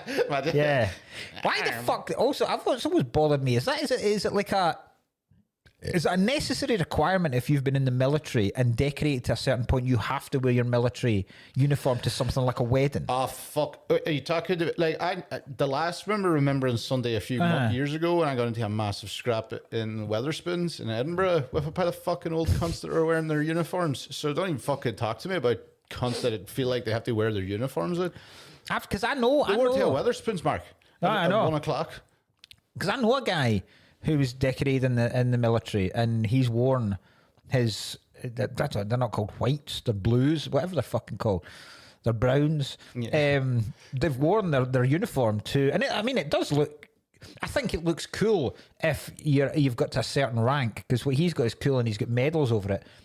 The shit that Michael wears to the... It looks like... Infantry. Exactly. Basic it's just a brown scratchy uniform. And you go, right, because when you first see him, you go, has he literally just come back from Germany and has come to the wedding? But then you go, he's been back for 3 fucking months. Why is he still cutting about in this brown shit? He's just looking for the thank you for your service. Yeah. He's like, thank you, mate. Free drinks. Free drinks anyway. Your dad's Vito Corleone. You think this isn't going to be a free bar at the wedding? You cheapskate bastard, Michael. That's so funny.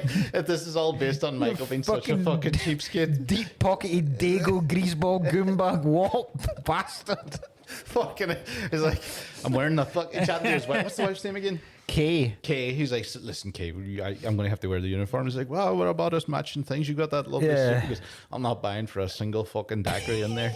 He's like, I don't think you'll have to. I'm wearing the fucking uniform. Yeah. Sitting there at the... Walking with a limp. Looks round to look at Bratsy and go, who's that, Michael? Oh, before we go on to him, I think it's someone's round. Yeah. Wee brandy glass.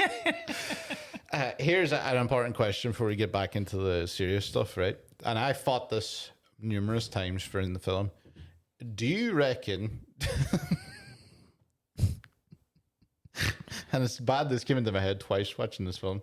Do you reckon Tom Hagen's sucked off Vito at any time? No, it's never entered my head. I feel like there's something going on. Because he's not the real child. I feel like he would have done it. You know, they're always sucking each other's fingers and kissing each other. They don't one suck each other's fingers. They kiss each other on the hand the way you would do it to the Pope, right? Or the way you would do it the way you would pledge allegiance to a king. They do it to their godfather. At no point, it would be a dramatically different movie if at one point if Bonacera had come in and he's like, I'm not gonna. What do you want me to do? You want me to beat up these scum that have beaten up your daughter? You want me to do the same to them? Well, you know what you must do, and just stuck out his big finger. And Bonacera's got his knees and started sucking his finger. I think at that point I'd go, I don't care how good a film this is supposed to be. I'm out straight away. I think it would make the film. Sucking his finger. I reckon Tom sucked them off. Not a chance. Do you not reckon, like, you know, because he's probably sitting there going, like, oh, I know, Tom, the heat, it does some things to me, you know? Tom's like, you already got my fucking balls in your mouth. Maybe that's why Brando has that look, that hamster look. He's got a couple of guys' plums in each of his cheeks. I keep them. You come to me on the day of my daughter's wedding and present your cock to my face and expect me to suck it. Your godfather. That's the only reason Tom's a consigliere and in the family. He's been by a kraut Mick. I'm telling you, he sucked him off. And yep, there's no way about it. By the way, are you a godfather? No. Never been asked to be a godfather in my life. You? I'm a mod feller. We're mods. No. Am I? I don't think so. That's a bad start. I really don't think so. I feel like I'm going to say no, and somebody's going to be very upset. Yeah. I would refuse. Why? Because it's not legally binding anymore, is it? Well, but there is a moral obligation. The idea that if both parents die, then you are responsible for their children. I'm not taking on any other child now. I don't give a shit who it is. Yeah. Like, not a chance. Find somebody else. I don't know, but like, say if someone dies now, right? And they're like, oh, well, that's the godfather. I don't think that's not a legal thing anymore. I reckon the people are like, that's not. I don't think it ever was a legal thing. I think it was just a mutually agreed moral obligation that you had to, if you've been asked, it's the honour of, we trust you so much that if anything happens to us, you take on our burden.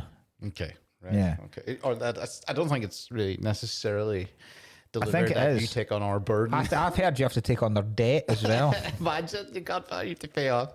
He's like, what the fuck is this? You use Admiral Insurance, 40 grand. The first week you're just cancelling subscriptions. What? Who the fuck gets a sock subscription? Guy spend 30 quid a month on socks. Highlands fluffy Scotch. Jesus Christ almighty. What's this? What? You sponsor a what? A panda? A fucking what? I can't afford this. But I'm taking on 2 extra children. I can. It says here, he seems to pay his rent every 3 weeks in Viva Street. He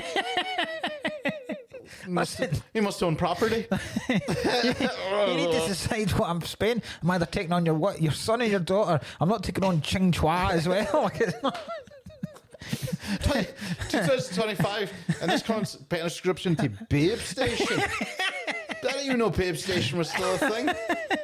You have 4 gym memberships. Yeah. And you only spend... You died of cholesterol. This is ridiculous. That's so you fucking seen me coming, didn't you? Agreeing for me to be the godfather. Oh. That's so funny. You've seen me coming. It means like, even in death, you're like, I mean, fuck this guy. Even though it meant nothing to you. Everybody grieving at the funeral. I left old fucking Muggins here, though. No, they'll have to pay for this charade as well. Freaking out at the funeral. Godfather, fuck off. Can't attend the funeral. You've had to take on a second job because you're the godfather. You can't afford their burden. Yeah. But that's, oh God, Jesus Christ. And most kids have different godfathers too, so they just spread up the children. Yeah. That's true. Surely you would have to have the same one, Yeah, they're always like, yeah, I know who mine's is. Like, I think I've got one. You definitely would have. I don't know. I probably just don't give a fuck about it. I honestly don't know. You're a man in the system. Like you say, maybe I am one, and I don't know it. I feel like I've said that, and I'm going I'm going to get messages going like, "Are you fucking kidding me? You're my." I was like, "Well, I thank God you could have came that to me." And I was like, "I don't remember that. Is that written, where's that written down?" Now because of God this, knows. Fuck. aye. Suck my arse. Now because of this unsurety, I think I'm going to have to just split town when anyone close to me dies now. Just in the off chance that I was a godfather. Just in the off chance. Like, you think that the kid's going to, with a little suitcase, is going to knock on your front door and you're like going to open it? Like, oh, do you need a lift to the orphanage? Like Paddington.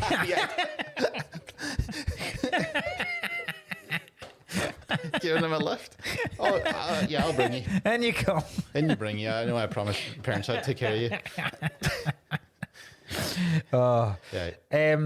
So then Salazzo.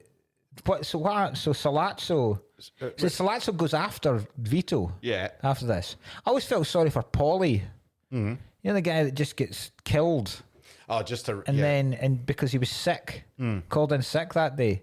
But was it like you think he was because he's still hacking his fucking lungs up the day after?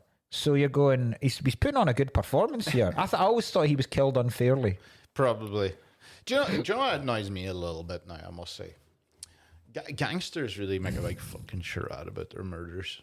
Do you know, I feel like they can't just kill someone without having a slight trick.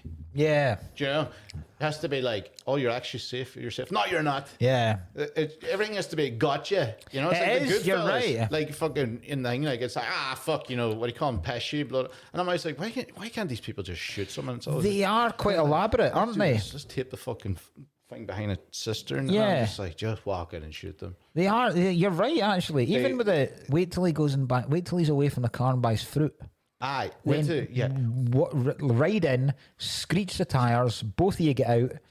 Also, how's he survive? 5 shots to the back. Yeah. That's a lot. Like that's. I hope after that, Barzini is murdering both of those gunmen. Yeah. Because those are men you can't trust. Yeah. How did you not fucking do this? There's 2 of you, for fuck's sake. Yeah. Point blank range. The man's holding a shitload of oranges. This is the easiest contract killing I have ever given out. He's a big lad. Aye, exactly. Yeah. Easiest possible target. Yeah, can you imagine the size of Corleone? What his vital organs will have grown to, considering how unhealthy he actually was. So an even bigger target. Yeah, I feel like, the man's heart must have been the size of a cow. The smallest pistol's a shotgun to him. You can't miss. Aye, bullshit. And then, like, do you know as well, the one when they killed the fucking abusive boyfriend there as well, they're like, you get in that, no, you're okay, you're going to leave my sister a fucking orphan or whatever, my nephew an orphan, like, here, you get that and you're getting the flight and you're getting out of here. And then they fucking get him in the van and then strangle him in the car. The minute he gets in the car and as then well. he kicks the fucking windows out, makes a whole deal about it. I was like, why would you not do what was that about? Just kill him in the park. It drives me mad. I always confused me about the guy that starts driving away. So as they're strangling him and he's kicking the windshield out, the driver is still going, where are you going? Like, genuinely, where you can't, you're not going to be able to see. Right, so I'm assuming you're driving to the end of the driveway, then reversing back so you can get rid of the body. Where are you going? A lot of these are they really make a big fucking deal about killings. Yeah, right. I feel like in one way it's a good idea because do you know why I think they do it in movies especially? Murder in movies, it just kind of goes like it's nothing now. It's just like blah, oh, someone got shot, blah blah blah. I feel like making a person think they're safe. Trapped or safe. Safe and think or trapped, you know, like a Pescian thing, like, fuck, makes you the death hit harder for you because you're thinking about that. It. You're right. That's probably why they do it. That's the only way I can think why they do this, such a big fucking palaver. It does come as I suppose you're right. I mean, there are definite kind of, because you can put yourself in the thing going like, God, I'm free, and then you're like, oh no, I wasn't. Yeah, how could I think so? There's definite similarities and correlations between the death of what's his name, Carlo? Is it Connie's husband, Oh, Carlo. I don't remember. And Murray in Goodfellas. Yes, Because you know the fact that, and what's nice about Carlo's death is the fact that Sonny beat him within an inch of his life, but would never have gone. I don't think would ever have gone too far to kill him because he would have done it. Whereas Michael is so cold-hearted. But then, of course, at the end, by that point, he's also Michael's worked out that it was him that there was more to that had Sonny killed and had betrayed the family. Yeah, you can kick the fuck out of my sister, but don't be doing any dodgy deals. You're right. Sonny wasn't intelligent enough to work out. Well, he wouldn't have any chance because it was him that dies. But yeah, because you immediately go, right, well, Michael's obviously, because you're going, well, when's the brother-in-law getting his comeuppance? And then when they sit them down and he gets them to admit the fact that Barzini approached him and he betrayed him to have Sonny killed, you then go, well, this guy's toast. He's done for. And then Michael going, well, I'm not going to leave my nephew an orphan, so your punishment is you're out of the family. We're going to put you in a flight to, is it Vegas he's getting sent to? Put you on a flight to Vegas, you're out of the family, you'll never be back here again, that's your punishment. So you're right, as an audience member, you then go, all right, I thought he was definitely dead. But and then you relax the minute he gets in the car. And it's like that way with Murray, and where you see that scene where he's walking around and De Niro just looks at him and goes, he needs to be killed. And then they kind of go, oh no, forget about it. And then he gets in the car, and then Pesci with a fucking ice pick through the back of the throat, like that. Yeah. A lot of that. So as the element of surprise. I think it's just an element of surprise. I suppose I suppose it's going to be better than just coming in and strangling the fucker. Yeah. And watching it, you're just like, all right. Some awesome death scenes in this. There is, like. Yeah, you're stuck in the 70s, much like The Exorcist. Some of the blood's very funny. Oh, aye. But they always had a real problem with blood back in them days because, and I heard Scorsese always talks about it. Remember seeing like in Taxi Driver? Remember Taxi Driver? Yeah. He had a whole hassle with Taxi Driver. Oh, really? Yeah, so all the blood is orange to make it look red on the filming. Ah, right. That's why when he comes into the whorehouse in Taxi Driver, the whole filming changes. It changes into a different, darker gradient. So that the blood looks fucking way better because like it. Yeah. They have a real. It looks whatever way they can do it. Like when Mo Green gets shot in the eye, it just goes. That you can just tell that's a blood capsule has just exploded immediately. No blood comes out that quickly. I think that's my favourite death. That's good though. Mo Green getting shot through the eye. The fact he puts the glasses on first. They see the whole scene, like that whole death of him, because you've only met him once, and he makes a big impact. Yes, yeah. I'm Mo Green. Yeah. He was banging showgirls 2 at a time. What do you want me to do? And then the fact that he's getting a massage by like his hairy shoulders, and it's just a dude rubbing him down. Glasses on, shot straight through the eye. Eye immediately bursts open. Class. Look at Bratz's death's cool. Yeah.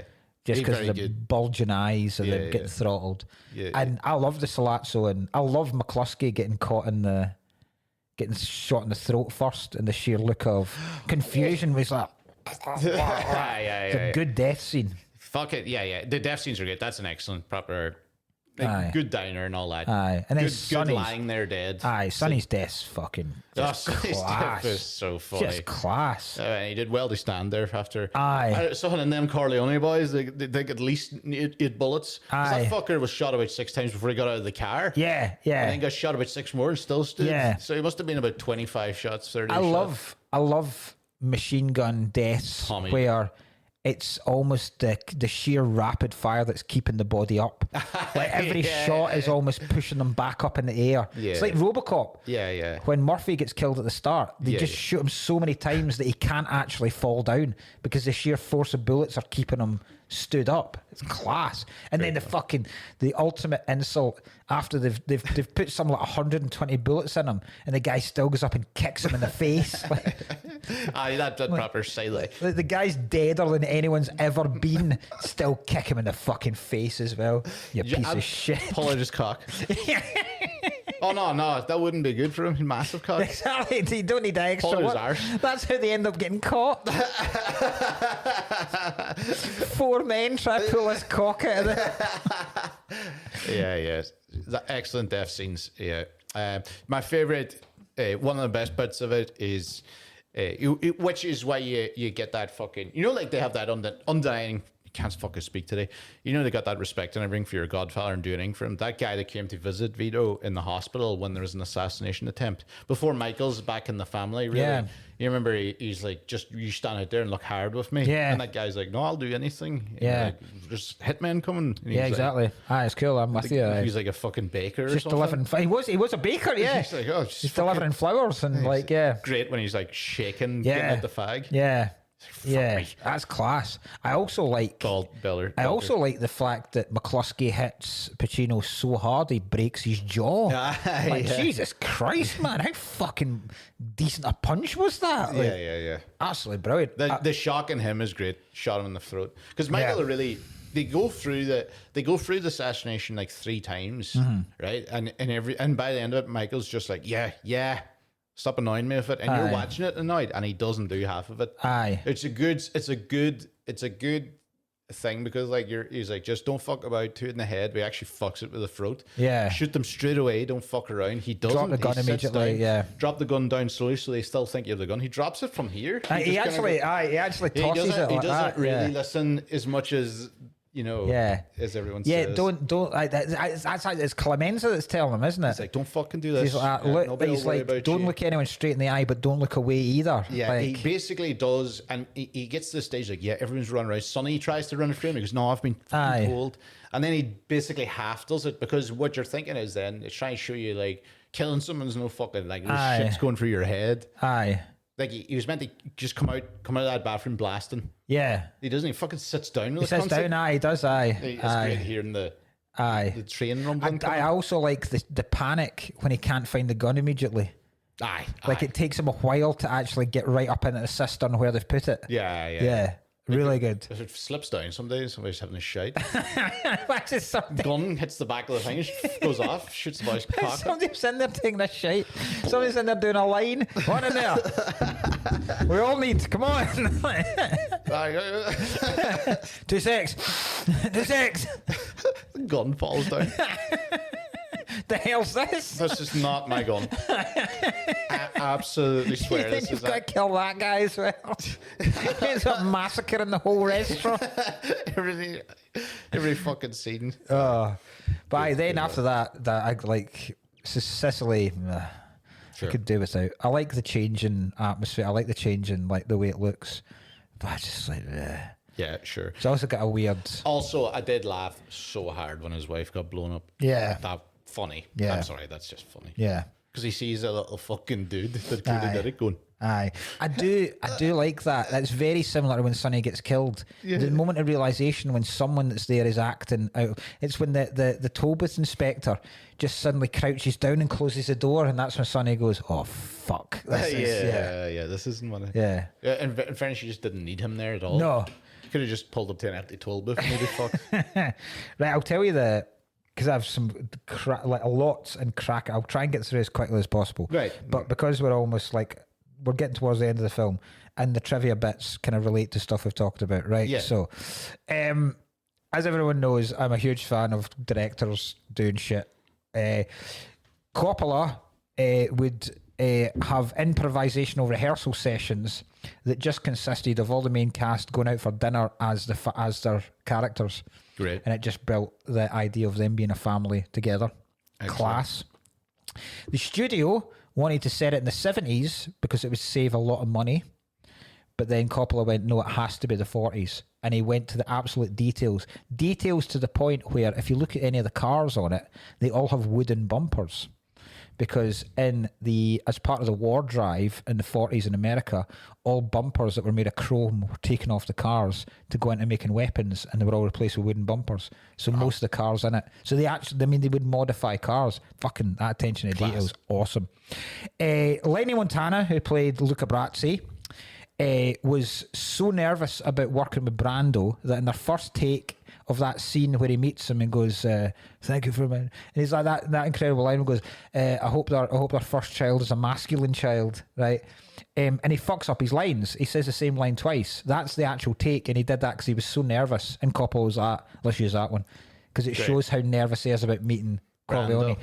And the actual because when they're filming the wedding, Coppola just had loads of people going about with cameras, and they said mostly extras just went, just pretend you're at a wedding. But forget the cameras are here. You probably won't see them anyway. Just have a good time at a wedding. So most of the shots are just them fucking about at a wedding. The guy that was playing Bratzy didn't know the camera was on. He didn't know the camera was on him. He thought it was just on Pacino and Diane Keaton. And in the background, he was genuinely rehearsing his lines because he was so nervous about meeting Brando. So they went, just keep that as well. Great. Fucking class. Love that. Brando, obviously, the thing about he wanted to make Corleone look like a bulldog, so he stuffed his cheeks full of cotton wool for the audition, and then they had a proper mouth guard made for it. Another thing I also love is when actors improvise and it ends up being like Scheider in Jaws, you're going to need a bigger boat was never in the script. It's just, I love when iconic things were never in it. So James Caan completely improvised the part where the FBI is taking pictures of all license plates and he comes out. All he was supposed to do was shoo them away, but the guy that was acting didn't expect him to grab the camera and smash it down right in front of him. So that's the guy's genuine shock. And then he also improvised the idea where he immediately takes the money out and throws it in the ground. Because Caan said, where I come from, you break something, you replace it or repay the owner, right? I didn't know this. He completely improvised the Bada Bing line. Really? Which has pretty much become one of the most famous lines from it. And is pretty much all of The Sopranos. Yeah. The guy that, after they kill Paulie, completely improvised the line, leave the gun, take the cannoli. Yeah, great. Just like, how the fuck do you come up with that? Genius. You know about Brando, where he would never learn his lines in any film. So, we talked about it in Superman, where he'd have shit written on the nappy of the baby when he's in the Fortress of Solitude. Like you've seen pictures. There's pictures online of like Robert Duvall with a vest where it's just cue cards, and Brando's just reading them directly off his chest because he just refused to. He had like this acting method where he was like that. It comes across more natural if I don't know what the fuck I'm saying. Like, it's laziness. Lazy bastard. You try pulling stuff in there. He's trying to make that sound better than it is. This one's funny. There used to be a massive culture of mooning on set, right? Largely led by Caan. Apparently Caan's a fucking great laugh on sets. And they used to, whenever Brando was filming scenes, him and Duvall would find a way to get in his eye line and just pull their arses out and try and make Brando piss himself laughing. Right, they did it when he's in a car. They got one of the other drivers to drive up alongside him behind the camera. They both pulled their arses out the window. Brando and the driver were laughing so much that they almost crashed the car. Right? Great. This one not so nice. The woman who plays Apollonia, the Michael gets married to, only 16. Topless scene as well. I didn't even think of that. Oh God, not great, is it? No. Really, not great. Child's porn. Yeah. Coppola initially put in the first cut at only 2 hours and 6 minutes, and it's one of the only times where the movie studio have gone, we want a longer one because we want to see more of the family. So it ended up running at like 3 hours. Great. Puzo is adamant that Johnny Fontaine wasn't based on Sinatra, but Sinatra believed it for his entire life. He was so angry about the fact that Johnny Fontaine's shown as this kind of pussy who's crying and can't get what he wants. He confronted Puzo and was going to beat fuck out of him at a restaurant in the Upper East Side one time. So Puzo says, I do remember saying that if it wasn't that I was so much older than him, he would beat the hell out of me. What hurt was that he was a Northern Italian threatening me, a Southern Italian, with physical violence. That was roughly the equivalent of Einstein pulling a knife on Al Capone. It's just not done. Great. For the scene where Clemenza's cooking, right? Yeah. The script in the script it says Clemenza browns some sausage. When Mario puts a saw this, he crossed out and replaced browns with fries, writing in the margins, "Gangsters don't brown." Puzo's a fucking badass, man. Tons of people were up for it. Michael, Martin Sheen, Warren Beatty, Nicholson, Hoffman all offered it, refused it. Because they thought Pacino, because Pacino was a big actor. Yeah. Pacino wasn't a big actor, and he was too small. Yeah. Burt Reynolds got the part, but then Coppola said no. De Niro test for Michael and Sonny and was almost cast as Carlo. Okay. And then was decided against. He then went, because De Niro at this point was not known at all. He would have been Carlo. So if he'd have been Carlo, he would never have been able to play the young Vito in the sequel, which basically made him as an actor. And the only reason he left that, the only reason he wasn't Carlo was because he was offered a part in another film that Pacino had to pull out of to be in The Godfather. Good, yeah. And then the two were in every fucking film possible. Elvis Presley auditioned for the role of Tom Hagen. I would like to have seen it. Bizarrely. Not really, but... Right. Vito refuses to get in the narcotics business after the war because he sees as being the thing that will bring down organised crime, right? In real life, the mafia has admitted it's pretty much been crippled since the 70s, mostly due to the war on drugs. So Vito... Right. He knows his stuff. Oh yeah. Right. So before I give you the what do you want for? Do you want the Italian words in it, or then I've got a very, very good trivia question for you. Go trivia, and then we'll go. Right. So Marlon Brando and Robert De Niro are one of an only two pair of actors to win separate Oscars for playing the exact same character. Right, so Brando won it for playing Vito in The Godfather, and then De Niro won Best Actor in a supporting role for playing him in The Godfather Part 2. Same character, different actors, different films. Can you name the other two actors and the part that they both got Oscars for? That's excellent. So another character that's gotten to... That's been played by two different actors. They've both won Oscars for it. Oh, God, let me think what this could be. It's very good. Oh! Now, here's my question. Is it a remake? No. Okay. It's not a remake. If you want a clue, it's a reimagining. Okay, no, that doesn't help. And it's fairly modern. Oh, Joe, I feel like I'm going to go, but I don't know. Tell me, give me. I can't even fucking think of a guess here. It's Heath Ledger and Joaquin Phoenix, both playing the Joker. Joaquin Phoenix won an Oscar for the Joker. Yep. That is pathetic. Yep. I hate those fucking stupid films. That's actually fucked me off. That's excellent, though. That's excellent. I can't believe Joaquin Phoenix won an Oscar for that shit. I know. So, the film makes use of a variety of Italian words. Paulie says, "Sofurno tatano," which means an unlucky guy. Michael explains that Tom's a consigliere, which just means counsellor. Vito calls Johnny Fortain a finuccio, which means homosexual. Sonny refers to Paulie as a stronzo, which is the Italian equivalent of an arsehole. Yeah, I know stronzo for some reason.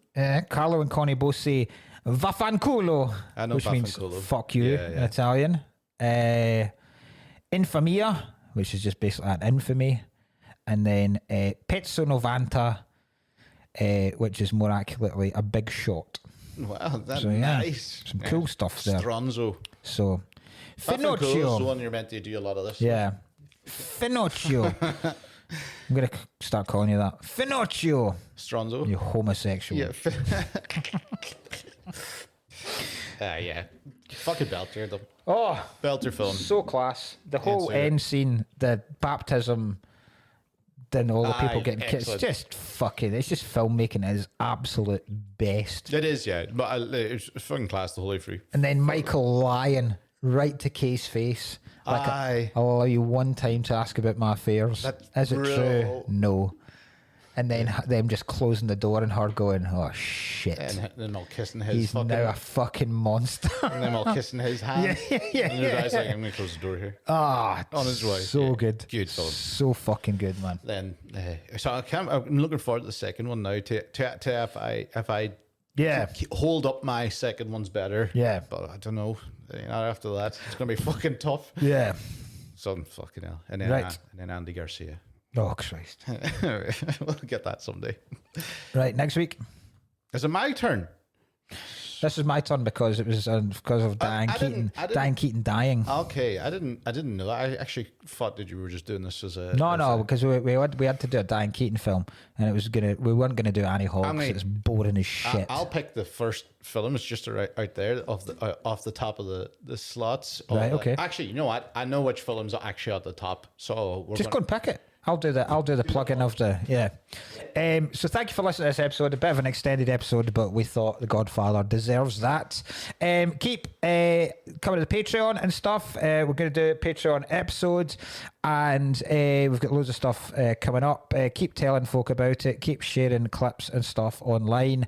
If you are by the time this comes out, I'll have already done the last of the English dates this year for the tour.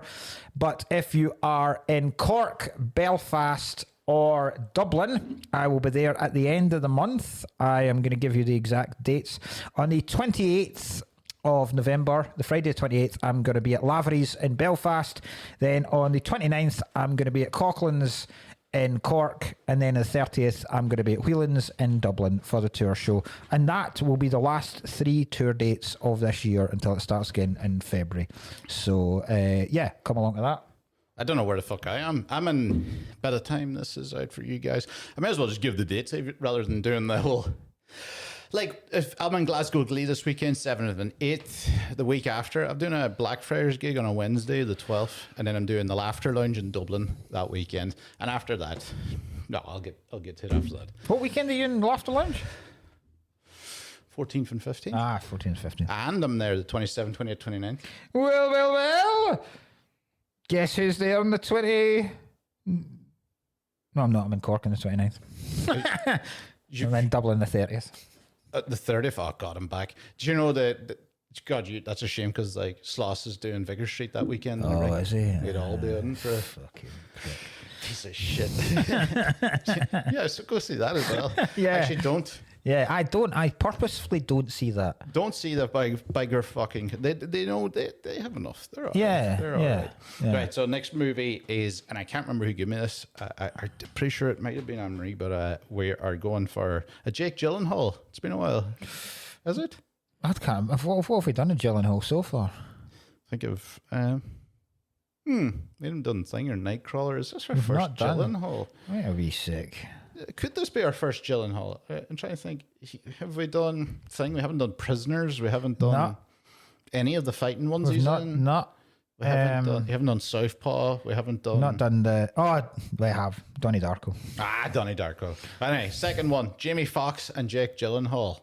We're doing Jarhead. Oh yes, yes. That's a great film. We're going Jarhead. That's a fantastic film. Well chuffed at that. I remember Jarhead being great. I remember very little about it. That's excellent. Really good film. Yeah, fantastic. Right, so we're going Jarhead next week. Lovely. Right, I think that's it. That'll do us. Paddy ho. Vaffanculo. Stronzo.